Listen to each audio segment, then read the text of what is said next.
कथा श्री गुरु अमरदास साहिब जी की। गुरु अमरदास जी का तीर्थ यात्रा को जाना। एक बार गुरु जी ने थानेसर जा डेरा किया।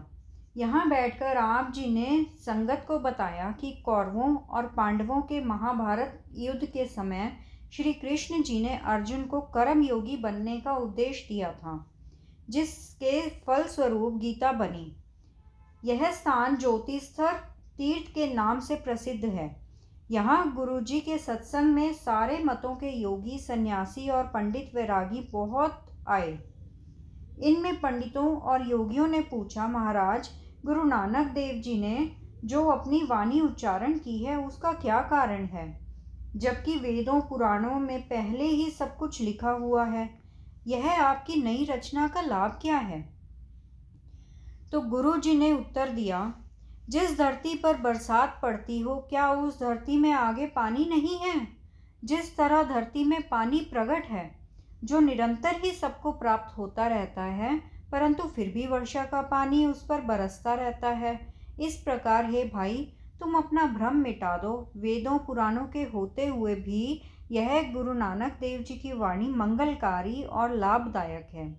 जो कुछ वेदों पुराणों की वाणी करती है, वही कुछ यह गुरुवाणी करने के योग्य है।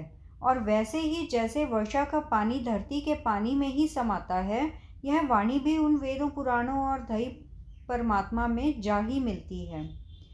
अर्थात वेदों पुराणों की वाणी हर एक प्राणी की समझ में नहीं है, फिर इसके पढ़ने का अधिकार भी सबको एक बराबर नहीं है, परंतु यह गुरबाणी हर एक की समझ में आ जाती है और इसके पढ़ने सुनने का हर ऊंच नीच को अधिकार भी है।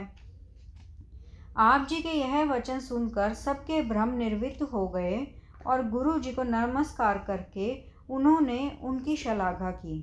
3 दिन यहाँ विश्राम करके गुरु जी यहाँ से चलकर यमुना नदी के घाट पर जा ठहरे। जहाँ यहाँ सिखों ने यमुना नदी का प्रसंग पूछा तो आप जी ने कथन किया कि यह यमुना विश्वकर्मा की दोहत्री, सूर्य की पुत्री और कृष्ण की स्त्री हुई है। इस कारण यह पवित्र मानी गई है। आप स्नान करो और सत्य नाम का जाप करो। जब गुरु जी यमुना पार करने लगे तो कर लेने वाले ने गुरु जी की बहुत ज़्यादा महिमा सुनी तो उन्होंने किसी भी सिख से कर न मांगा।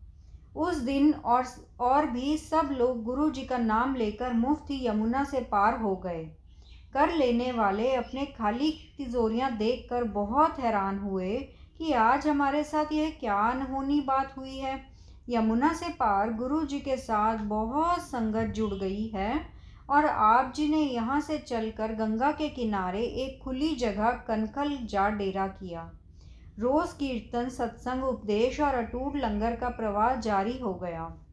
आपकी महिमा सुनकर हरिद्वार के आसपास रहने वाले ऋषि मुनि, संत महात्मा, पंडित और श्रद्धालु दर्शन के लिए आते और अनेक प्रकार के प्रश्न उत्तर करके प्रसन्नता पूर्वक गुरु जी की महिमा करते। इस तरह ही कुछ दिन सत्य नाम के उपदेश द्वारा असंख्य श्रद्धालुओं को आनंद मंगल करके आप जी वापस गोइंदवाल आ गए। कनखल के स्थान पर आपकी याद में एक गुरुद्वारा बना हुआ है। पदम रेखा बताने वाले पंडित को वरदान। हरिद्वार से 20वीं तीर्थ यात्रा से वापस के समय गुरु जी के पांव में पदम रेखा देखकर जिस पंडित दुर्गा प्रसाद ने कहा था कि आप जी के शीश पर छत्र झूलेगा, जब उसने सुना कि आप जी गुरु गद्दी पर आसीन हुए हैं तो शीघ्र ही अपना मुंह मांगा वरदान लेने के लिए गुरु जी के पास आ गया। उसने गुरु जी को अपना वरदान पूरा करने के लिए प्रार्थना की तो गुरु जी ने कहा, हम अपना दिया हुआ वचन पूरा करेंगे, तुमने जो मांगना है वो मांग लो। पंडित ने खुश होकर कहा कि महाराज, अगर मैं संसारी सुख, स्त्री, पुत्र और धन मांगूंगा तो परलोक में जाकर नरकों के दुख भोगूंगा, और अगर परलोक का सुख मांगूंगा तो यहाँ संसार में गरीबी के दिन काट कर दुखी रहूंगा। इसलिए आप दोनों लोकों यानी लोक और परलोक के सुख वरदान में मुझे दो। आप समर्थ हैं, आप कर सकते हैं। उस उस पर उसकी बुद्धिमत्ता पर खुश होकर गुरुजी ने हंसकर वचन दिया, अच्छा पंडित जी, आपको दोनों लोकों का सुख प्राप्त होता है। यहाँ हर प्रकार के सांसारिक सुख भोगोगे और आगे परलोक में भी बैकुंठ धाम में तुम्हारा निवास होगा। इस प्रकार लोक परलोक के सुखों का वर लेकर पंडित खुशी खुशी गुरु जी की महिमा का गायन करता हुआ घर को चला गया। बाउली का शुभ उद्घाटन करना और लोभी तपा। जब बाउली तैयार हो गई तो उसका उद्घाटन करने के लिए सब संतों, महंतों, ब्राह्मणों और गृहस्थियों को भोजन खिलाने के लिए आमंत्रण दिए गए। सब ने गुरुजी से आमंत्रण स्वीकार कर लिए, परंतु एक गुरु घर के ईर्ष्यालु मरवाहे क्षत्रियों के पुरोहित एक तपे ने 3 बार कहने पर भी आमंत्रण को स्वीकार न किया। उसका पाखंड प्रकट करने के लिए गुरुजी ने भोजन खाने वालों को एक एक मोहर दक्षिणा देने की आज्ञा कर दी। मोहर के लालच से तपे ने अपने पुत्र को चोरी दीवार फंदवा कर लंगर की पंक्ति में बैठा दिया।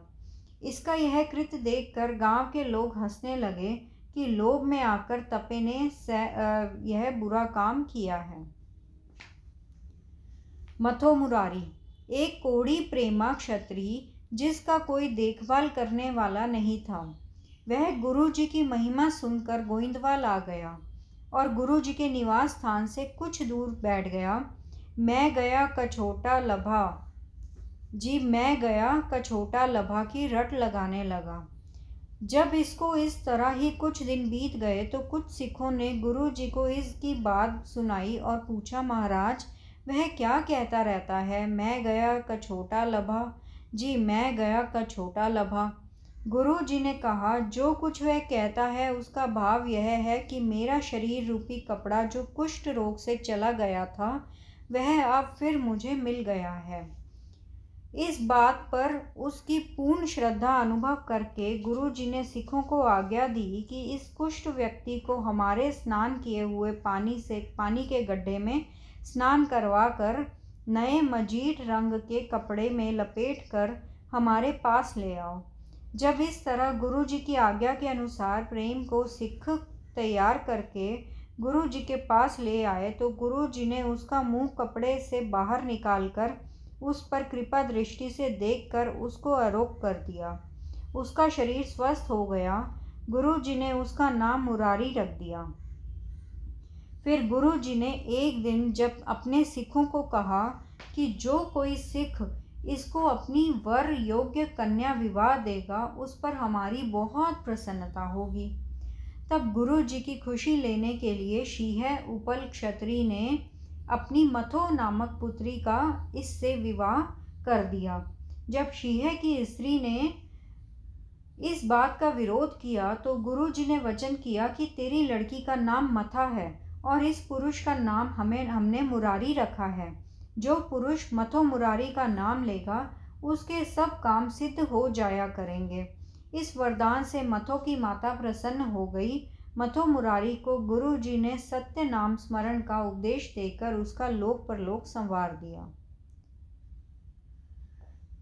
गोंदे के पुत्र की ईर्ष्या। जितनी देर गोंदा आप जीवित रहा तब तक उसके पुत्र चुप रहे, परंतु गोंदे की मृत्यु के पश्चात उसके पुत्र ने गुरुजी को कहा कि हमें गांव की सरदारी के निमित्त अपने चढ़ावे में से कुछ हिस्सा दिया करो। गुरुजी ने कहा कि तुम लंगर में से भोजन खा लिया करो, परंतु गोंदे का पुत्र इस बात में अपना निरादर समझकर गुस्से से उठकर चला गया। घर जाकर उसने अब उस समय के रिवाज के अनुसार मैल के साथ अपना काला हो गया नीला गोदड़ा अपने नौकर को पहना दिया और उसको साथ लेकर बादशाह के पास विनय के लिए दिल्ली चला गया। जब उसने बादशाह की कचहरी में जाकर विनय की कि गुरुजी मेरे गांव में रहते हैं, उनको लोग बहुत धन भेंट करते हैं, परंतु मुझे वह गांव की सरदारी का कुछ किराया नहीं देते। बादशाह सलामत मेरा न्याय किया जाए। उसकी प्रार्थना सुनकर अकबर बादशाह ने जब अपने अहिलकारों से पूछा तो उसको पता चला कि यह नगर जो कभी आबाद नहीं था उसके बाप गोंदे ने गुरु जी को वहाँ बसाया और उनकी कृपा से यह नगर बसा है। गोंदे ने जब तक वह जीवित रहा गुरु जी से कभी कुछ नहीं मांगा। अब गुरु जी से कुछ लेने का इसका तो कोई हक भी नहीं है। जब यह बात बादशाह ने सुनी तो उसने गोंदे के पुत्र को धक्के मारकर कचहरी से बाहर निकाल दिया। धक्के खाकर गोंदे का पुत्र घर आकर कचहरी लज्जापूर्वक अंदर पड़कर ही मर गया। सतनाम सतनाम सतनाम जी, वाहे गुरु जी।